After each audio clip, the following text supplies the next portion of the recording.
তীব্র গরমে অতিষ্ঠ কক্সবাজারের জনজীবন। গত ২১ এপ্রিলের পর থেকে একটানা তীব্র গরম অতিবাহিত হচ্ছে কক্সবাজারে এবং আজকের দিনে এই মুহূর্তে যে তাপমাত্রা রেকর্ড করা হয়েছে, অর্থাৎ যে তাপমাত্রা অনুভূত হচ্ছে ৩৩.৫ ডিগ্রি সেলসিয়াস এবং বাতাসের আর্দ্রতা রয়েছে ৬৯%, যার কারণে ব্যবসা গরম অনুভূত হচ্ছে। কক্সবাজারের একমাত্র হসপিটাল যেখানে রয়েছে ICU, HDU, CCU, NICU, PICU, সংকটাপন্ন নবজাতকের জন্য স্ক্যানো, ক্যান্সারের কেমোথেরাপি সহ চিকিৎসা সেবার সমৃদ্ধ আয়োজন।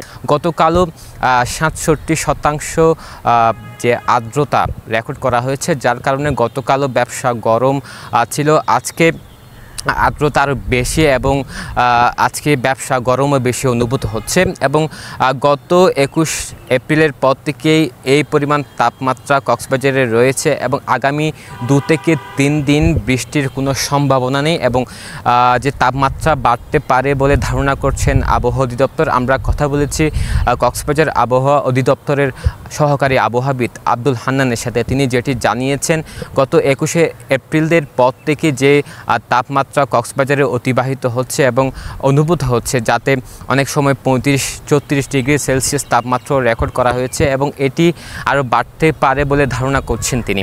আর্দ্রতা অলমোস্ট 70-র কাছাকাছি আছে, 67 এরকম আছে। তো আর্দ্রতা বাতাসে থাকলে যেটা হয়, যে তাপমাত্রাটা আছে তার চেয়ে আমরা ২-৩ ডিগ্রি অনেক সময় বেশি অনুভব করি এবং শরীরের যে ঘাম থাকে সে ঘামটা সহজে শুকাতে চায় না, যার জন্য আমরা ভ্যাপসা গরম অনুভব করি। হ্যাঁ, আসলে গত ২১ তারিখের পর থেকে আমরা একটানা দেখতে পাচ্ছি। এখন পর্যন্ত আমরা বৃষ্টি রেকর্ড করতে পারি নাই।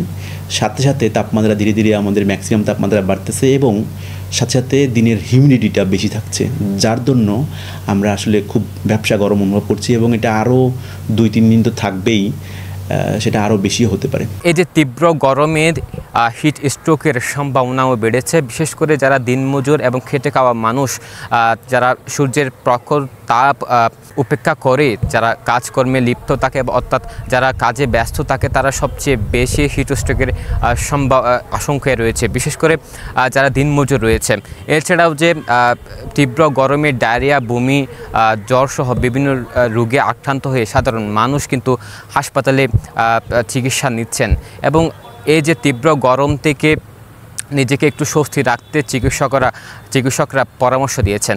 তো মোটা দাগে যদি আমরা বলি যে এই ধরনের হিট রিলেটেড ইলনেস থেকে বাঁচার জন্য আমাদেরকে হিট থেকে নিজেদেরকে রক্ষা করতে হবে। আমরা ছাতা ইউজ করতে পারি, লাইট পোশাক, সুতির কাপড়, লাইট কালারের পোশাক আমরা পরতে পারি।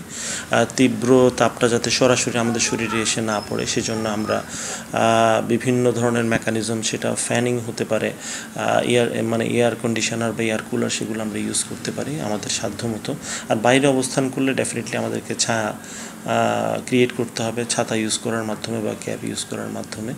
এবং মোস্ট ইম্পর্টেন্টলি আমাদেরকে প্রপার ফ্লুইড গ্রহণ করতে হবে, ঘন ঘন যে পানি এবং পানীয় যেগুলোতে ইলেকট্রোলাইটস আছে, লবণ জাতীয়, যেমন আমরা ওট স্যালাইন গ্রহণ করতে পারি, শরবত গ্রহণ করতে পারি।